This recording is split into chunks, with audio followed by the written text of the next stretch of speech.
Hi, welcome back. In today's video, we're going to talk about the 7 ways that you know you have definitely been set apart.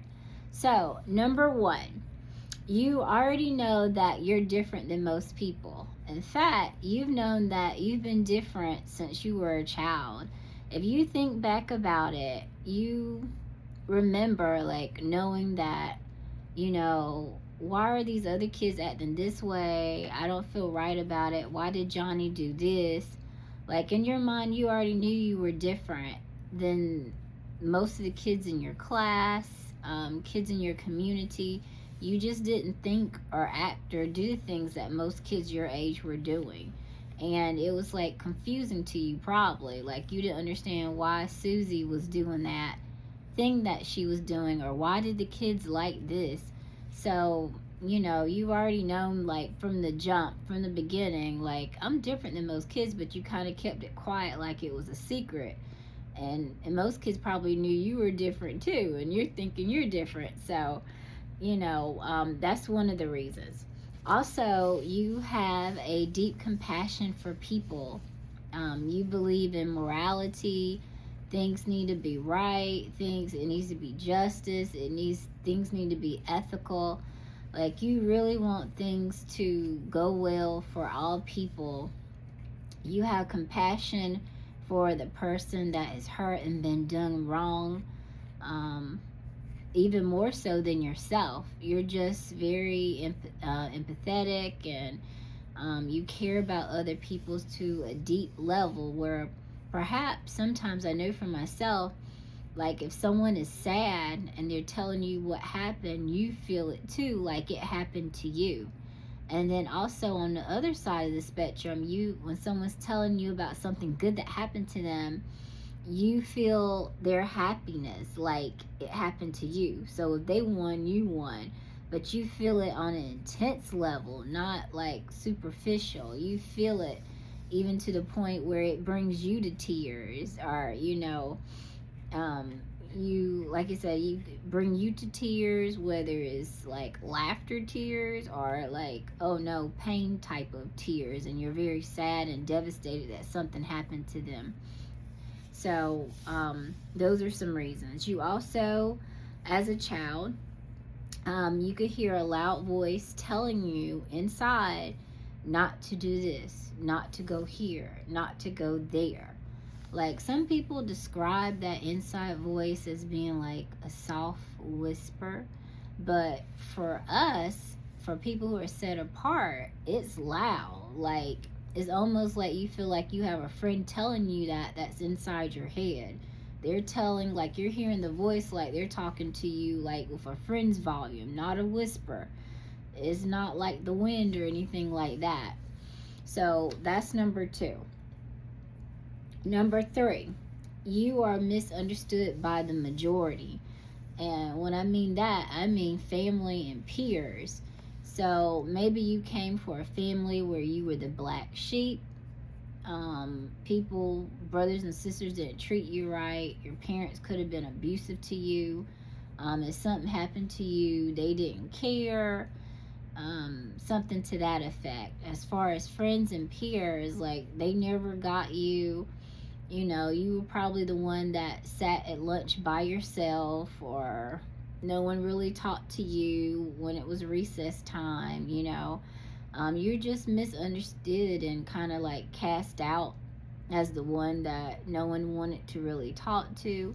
And maybe you did have friends and parents understood, but for the majority, not so.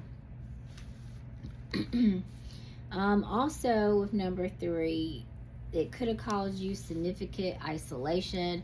So you're probably the type of person where you've been isolated from family and peers, not just for a season, for seasons, for not just like a little bit of time of a year, maybe like decades. So it's been a long time, significant, a long time that you're not really interacting with family members. Either they don't care about you, or you feel like it's best to be away for whatever reason.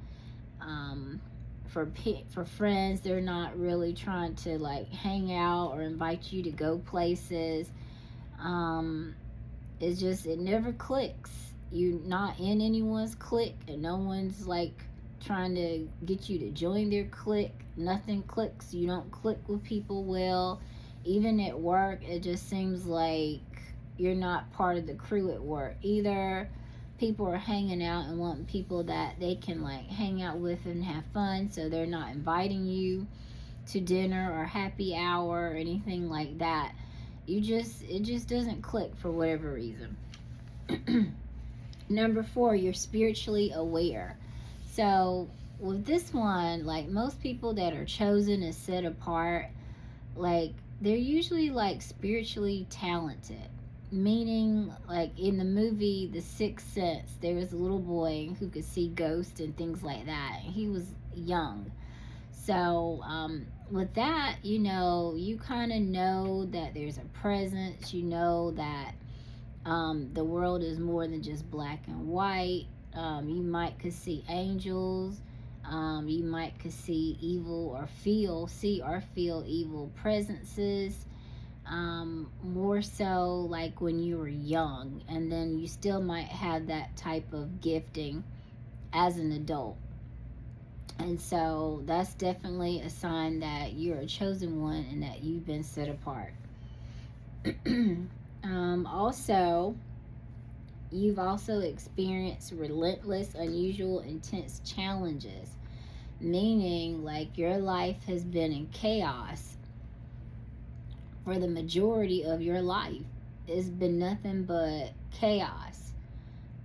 Tornadoes in your life, fires that seem like when they put out, another fire has started.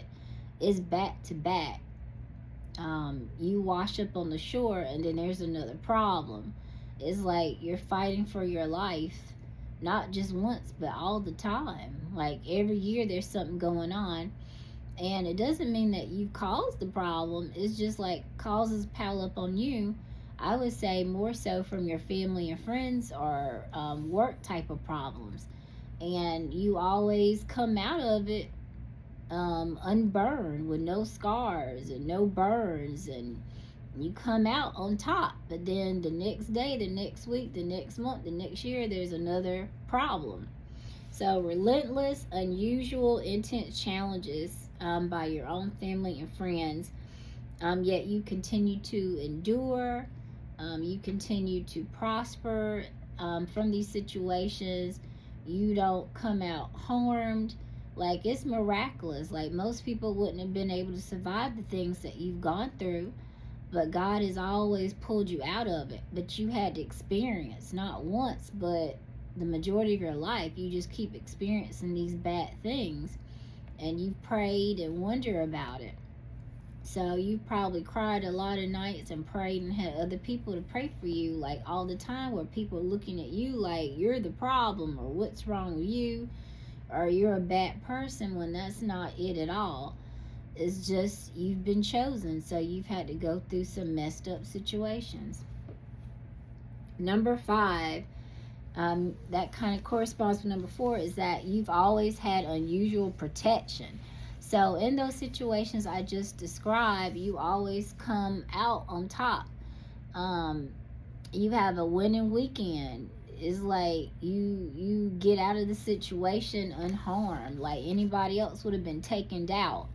Anyone else would have been on drugs. Anybody else would have came out but had a drinking condition to go through the things that you went through. But you've always come out of it. You could have had car accidents and felt like an angel took the wheel of the car, and even though you went to the side of the ditch or whatever, you came out with no scratches and scars. But let's say someone else was on the passenger side and they came out in a bad situation, broke arm or a bruise or something like that, and you came out with nothing. Like you just had unusual angelic type of protection, or maybe other people protect you, come out and protect you in situations so you don't have to fight, but other people are fighting for you, or you're not fighting, the Lord is fighting for you. So, you've been surrounded by that chaos from earlier, and you've gone through trials, court cases, charges, people making up stuff just trying to get something. People, it's all kinds of things that people want these days in this society. You just don't know what folks. People ready to sue and ready to make charges so they can benefit out of it. You've gone through trials and court cases, and you come out, without being destroyed, basically. That's unusual protection, because anyone else, people, they paying their friends and people to lie on you. Sometimes the judge, they going by what people say, but out of God and discernment and the Holy Spirit, you come out of it. You've probably had a hidden life, and I know I've heard other women say they don't know why God is hidden them. They can't find a husband or a boyfriend. They feel hidden.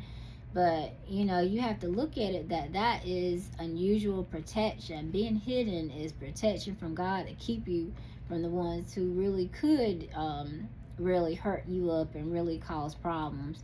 So, never ask for God to take the hedge of protection off you. It's better to be hidden than go through more chaos and more heartache and pain that perhaps you didn't have to go through.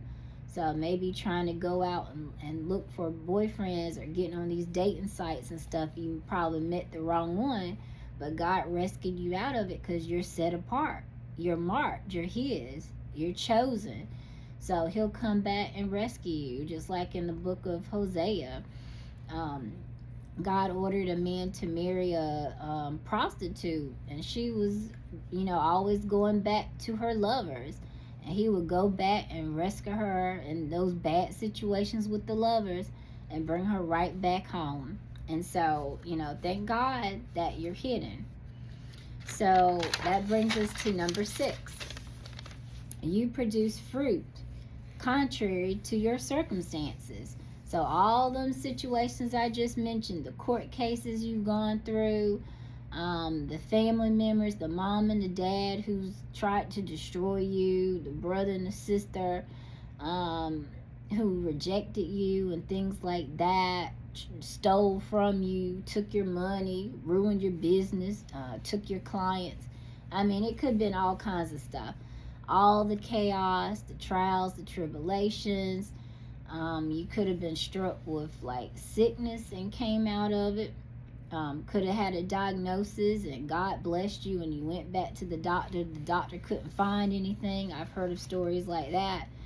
You've still produced fruit.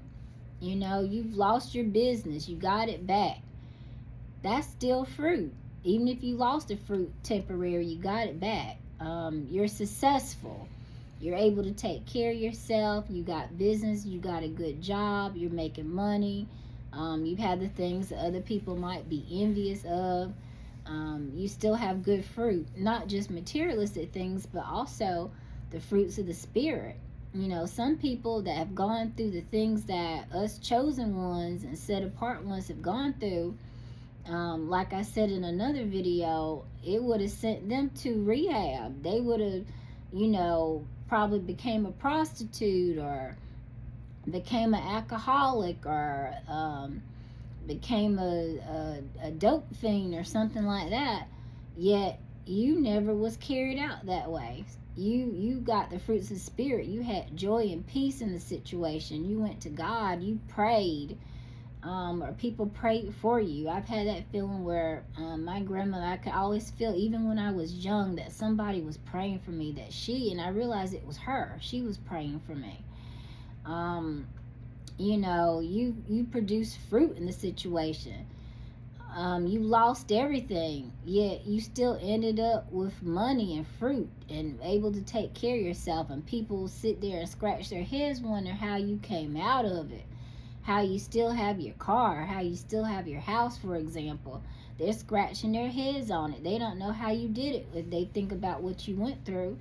But God gave you fruit of the Spirit, materialistic fruit, things to help you to survive and get through. And number 7, you broke a generational curse. that means, you know, you might